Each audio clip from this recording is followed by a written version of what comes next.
Good day, everybody.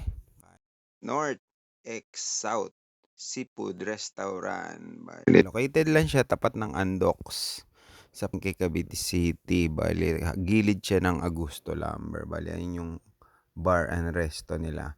Pwede rin mag-inom dito. Pwedeng seafood yung ganda ng loob ng ano nila. Air condition bago mababait yung mga staff nila. Ayan yung anime team bar restaurant. Ganda ng resto nila, di ba?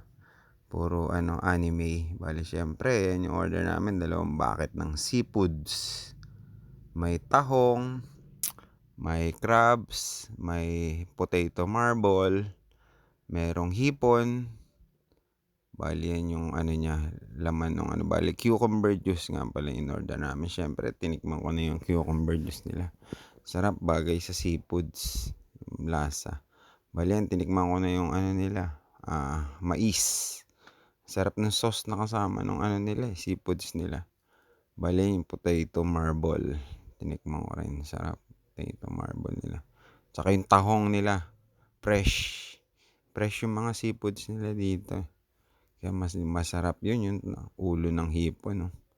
Panalo. Sarsa pa lang. Pati yung crabs. Bali, ito nga pala yung page nila. Thanks for watching. Don't skip ads.